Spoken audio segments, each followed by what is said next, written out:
ಮದ್ದೂರಿನಲ್ಲಿ BJP ನಾಯಕರು ಆಕ್ರೋಶಭರಿತರಾಗಿ ಭಾಷಣ ಮಾಡಿದ್ರು. ಸರ್ಕಾರದ ವಿರುದ್ಧವಾಗಿ ಸಾಲು ಸಾಲು ಬಿಜೆಪಿ ನಾಯಕರು ಕಿಡಿಕಾರಿದ್ದಾರೆ.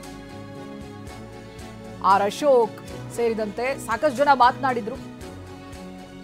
ಆರ್ ಅಶೋಕ್ ಹೇಳ್ತಾ ಇದ್ರು, ಮಂಡ್ಯದ ಮದ್ದೂರು ವಡೆಗೆ ಫೇಮಸ್ಸು. ಸಿದ್ದರಾಮಯ್ಯ, ಡಿಕೆ ಹೀಗೆ ಅವ್ರಿಗೆ ಸಪೋರ್ಟ್ ಮಾಡಿದ್ರೆ ಮದ್ದೂರು ಜನ ನಿಮ್ ತಲೆ ಮೇಲೆ ವಡೆ ತಟ್ತಾರೆ ಅಂತ ಸರ್ಕಾರದ ವಿರುದ್ಧವಾಗಿ ವಿಪಕ್ಷ ನಾಯಕ ಆರ್ ಅಶೋಕ್ ಕಿಡಿಕಾರಿದ್ದಾರೆ.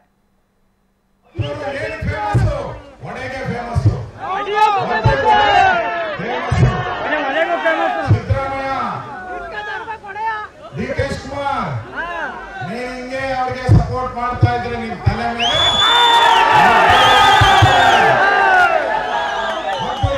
ಹೇಳಿದ್ರು ಅವರು. ಡಿ ಕೆ ಶಿವಕುಮಾರ್ ಏನ್ ಹೇಳಿದ್ರು ಮಂಡ್ಯದವ್ರನ್ನ?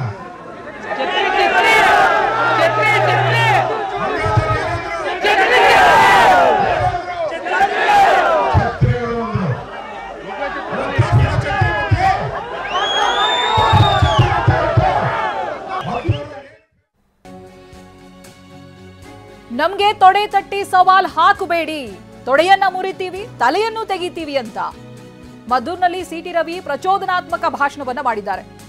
ಹಿಂದೂಗಳ ವಿಷಯದಲ್ಲಿ ರಾಜಕಾರಣ ಮಾಡಲ್ಲ, ಉರಿಗೌಡ ನಂಜೇಗೌಡ ರಕ್ತ ನಮ್ಮ ಮೈಯಲ್ಲಿದೆ ಅಂತ ಆಕ್ರೋಶಭರಿತರಾಗಿ ಮಾತನಾಡಿದರು. ನೀವ್ ಹೇಳ್ತೀರಿ ನಮ್ಮ ಮಸೀದಿ ಮುಂದೆ ಬರಬಾರ್ದು. ಅರೆ, ನಿನಗೊಂದು ಮಾತು ಹೇಳಿಕ್ ಬಯಸ್ತೇನೆ. ಇಸ್ಲಾಂ ಹುಟ್ಟಿದ್ದು 1400 ವರ್ಷದ ಹಿಂದೆ, ಹಿಂದೂ ಧರ್ಮ ಹುಟ್ಟಿದ 16,000 ವರ್ಷದಿಂದ.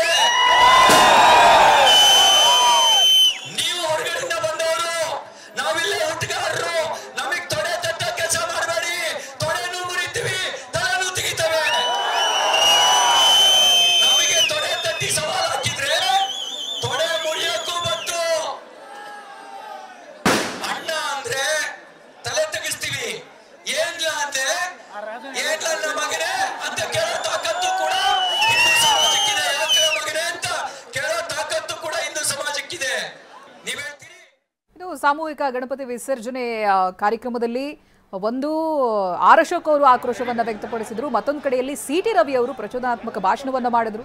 ತೊಡೆ ತಟ್ಟಿ ಸವಾಲ್ ಹಾಕೋದಕ್ಕೆ ಬರಬೇಡಿ, ತೊಡೆನೂ ಮುರಿತೀವಿ, ತಲೆನೂ ತೆಗಿತೀವಿ ಅಂತ ಹೇಳ್ತಾ ಇದ್ರು. ಇನ್ನು ನಾವು ಹಿಂದೂಗಳ ವಿಷಯದಲ್ಲಿ ರಾಜಕಾರಣ ಮಾಡೋರಲ್ಲ, ಉರಿಗೌಡ ನಂಜೇಗೌಡ ರಕ್ತ ನಮ್ಮ ಮೈಯಲ್ಲಿ ಹರಿತಾ ಇದೆ, ಕಲ್ಲು ಹೊಡೆದವರನ್ನ ಸಮಾಧಿ ಮಾಡೋ ತಾಕತ್ತಿದೆ ಅನ್ನೋದಾಗಿ ಆಕ್ರೋಶವನ್ನ ವ್ಯಕ್ತಪಡಿಸಿದ್ದಾರೆ. ಮತ್ತೊಂದು ಕಡೆಯಲ್ಲಿ ಆರ್ ಅಶೋಕ್, ಅಶ್ವಥ್ ನಾರಾಯಣ್ ಕೂಡ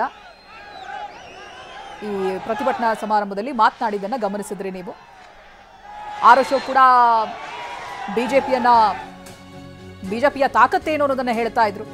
ನಾವು ಡಿಜೆ ಹಾಕಬಾರ್ದು, ಹಬ್ಬ ಮಾಡಬಾರ್ದಾ, ನೀವಿಲ್ಲಿ ಏನು ಬೇಕಿದ್ರೂ ಮಾಡಬಹುದಾ? ಮಂಡ್ಯದಲ್ಲಿ ವಿಪಕ್ಷ ನಾಯಕ ಆರ್ ಅಶೋಕ್ ಮಾತನಾಡಿರುವಂತ ರೀತಿ ಇದು.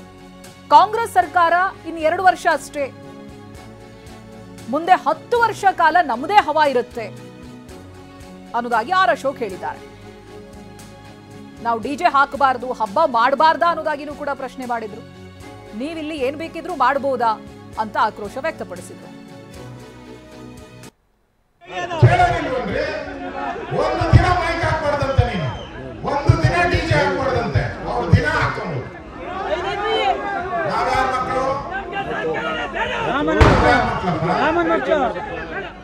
ಯಾರಿಗೆ? ಸಿದ್ದರಾಮಯ್ಯ ಬೆಂಬಲ? ಸಿದ್ದರಾಮಯ್ಯ ಬೆಂಬಲ ಯಾರಿಗೆ? ಸಿದ್ದರಾಮಯ್ಯ ಬೆಂಬಲ ಯಾರಿಗೆ? ಸಿದ್ದರಾಮಯ್ಯ ಕಳಿಸ್ಬೇಕು. ಆ ಪಣವನ್ನ ನಾವು ಹಿಂದೂಗಳು ಮಾಡಿದ್ರೆ ನಮ್ಮ ದೇಶ ನೋಡಿ ಇವತ್ತು ನರೇಂದ್ರ ಮೋದಿ ದೇಶದ ಪ್ರಧಾನಿಯಾಗಿದ್ದಾರೆ.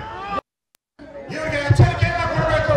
ಮುಂದೆ ಬರೋ ಯಾವುದೇ ಚುನಾವಣೆಯಲ್ಲೂ ಕೂಡ ಇವರಿಗೆ ಒಂದು ಓಟಲ್ಲ, ಅರ್ಧ ಓಟು ಹಾಕ್ಬಾರ್ದು. ಇವರಿಗೆ ಅರ್ಧ ಓಟು ಹಾಕ್ಬಾರ್ದು.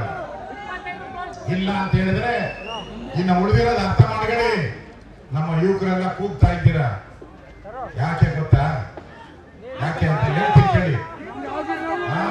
ಇನ್ನ ಇವ್ರದ್ದು ಉಳಿದಿರೋದು 2 ವರ್ಷ, ನಮ್ಮದು ಮುಂದೆ 10 ವರ್ಷ.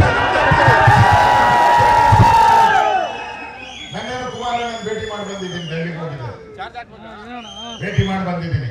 ಇನ್ನೇನಿದ್ರು ಅವ ನಮ್ಮದೇ.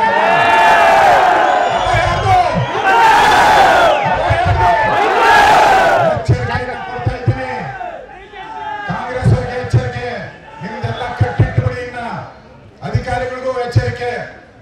ಇಂದಿನ ನಡೆಯಲ್ಲ, ಅರ್ಧ ಆಯುಷ್ ಮುಗಿದೋಯ್ತು